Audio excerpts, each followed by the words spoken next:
Hello दोस्तों, कैसे हैं आप लोग। चलिए आज हम देख रहे हैं मैकेनिकल गेट का 2010 मतलब 2010 का एक 2 मार्क्स का क्वेश्चन। और बहुत अच्छा क्वेश्चन है क्योंकि बहुत सारे कॉन्सेप्ट यहाँ पर आ रहे हैं यूज़ में, राइट। देखिए क्वेश्चन क्या बोल रहा है कि अब मोनो एटॉमिक गैस, नहीं भी बोला जाता कि इसका गामा क्या है, तो आपको याद रखना है मोनो एटॉमिक के लिए गामा की वैल्यू कितनी होती है, 1.67 होती है, राइट।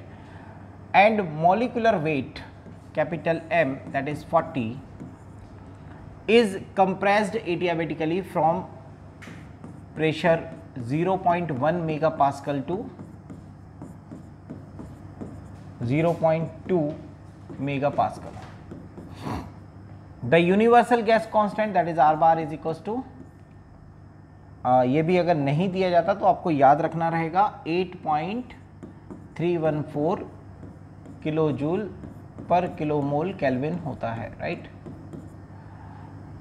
और पूछा क्या जा रहा है हमसे, अच्छा इसका टेम्परेचर, इनिशियल टेम्परेचर भी दिया गया है, and that is what T1 is equals to 300 kelvin. The work of the compression of the gas, okay, so definitely यार एडियाबेटिकली कंप्रेस्ड हो रही है, तो हमें पता है कि work done for the adiabatic process that is equals to होता है P1 V1 minus P2 V2 upon gamma minus 1।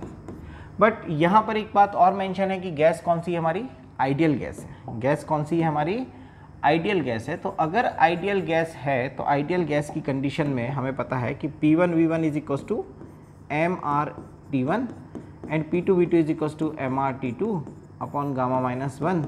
तो हमारे पास MR आ जाएगा बाहर और ये आ जाएगा T1 minus T2 upon gamma minus 1। अब बोला क्या जा रहा है कि यार अच्छा ये फार्मूला तो तब के लिए होता है जब हमारे पास क्या होता है, MR मतलब मास होता है, टोटल मास होता है।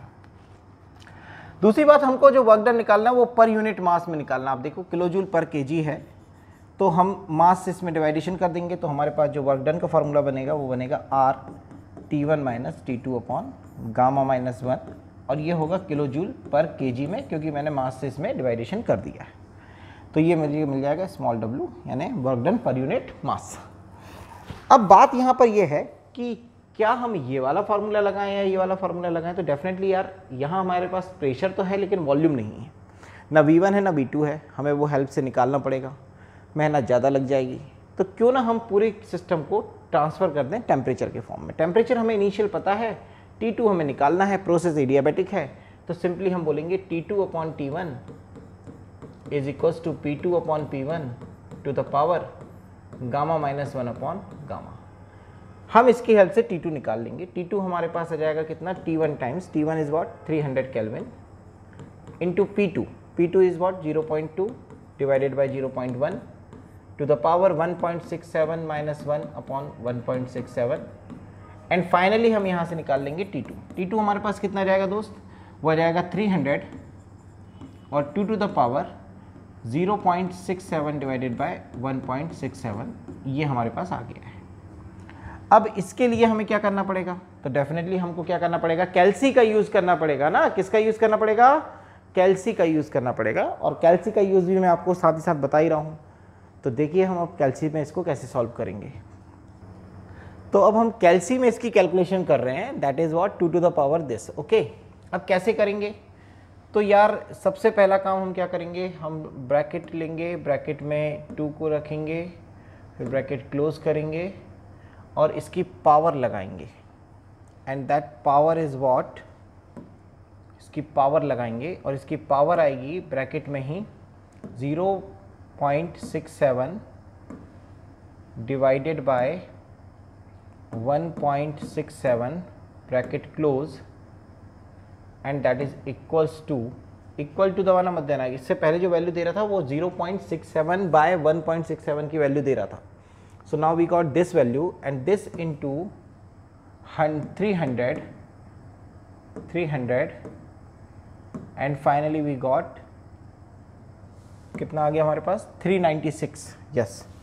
तो अब हमारे पास 396.18 केल्विन आ चुका है, 396.18 केल्विन हमारे पास आ चुका है, 396.18 kelvin. Now this is the temperature. अब ये जो टेम्परेचर हमारे पास आया है इसका हमको यूज़ करना है। मैं ज़रा थोड़ा बड़ा कर देता हूँ क्योंकि स्क्रीन आपकी बहुत छोटी हो गई थी। चलिए, सो नाउ तो T2 इज इक्वल टू हमारे पास आ गया है 396.18 केल्विन। ओके, अब हम इसका यूज़ करेंगे और यहाँ रख देंगे। तो वी गॉट अच्छा, लेकिन हमें यहाँ पे R भी नहीं पता है। R मतलब गैस कांस्टेंट। तो गैस कांस्टेंट क्या होता है? Universal gas constant divided by molecular weight. तो यूनिवर्सल गैस कांस्टेंट हमें कितना दिया है? 8.314 डिवाइडेड बाय मॉलिक्यूलर वेट कितना है? 40। तो अगेन हमको कैल्सी की ज़रूरत पड़ने वाली है। तो अब हम फिर से कैल्सी पे जाएंगे। तो अब हम सीधे ही चले जाते हैं, ये लीजिए, बैक इसके स्टेज पे गए। Just a minute.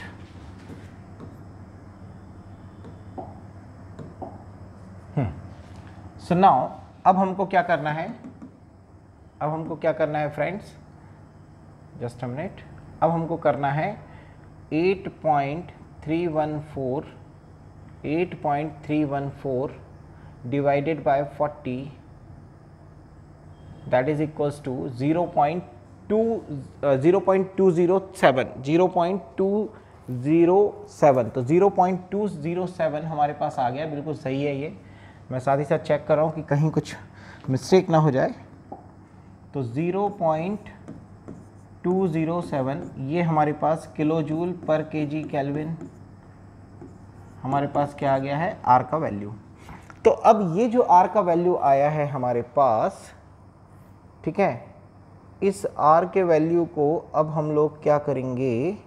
यूज़ करेंगे। तो यहाँ पे रख देंगे, दैट इज इक्वल्स टू हो जाएगा 0.207 into 396.18 minus 300 divided by 1.67 minus 1। So finally you got 0.207 into यहाँ कितना बचेगा बेटा? 96.18 डिवाइडेड बाय 0.67। अब इसको हम फिर से कैल्सी से क्या करेंगे? सॉल्व करेंगे। तो अगेन हमारे पास जो वैल्यू आने वाली है वो आने वाली है कितनी?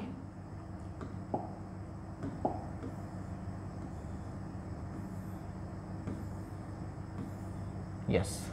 तो अब हम यहाँ पर फिर से इसको सॉल्व करेंगे एंड फाइनली आई गॉट, इसकी वैल्यू क्या हो जाएगी बेटा? It's 0.207 into 96.18 is equals to divided by 0.67. So that is equals to 29.71.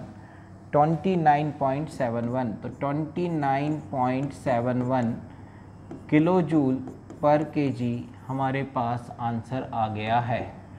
I hope आप सभी को ये समझ में आया होगा। तो हमारा कौन सा ऑप्शन सही है?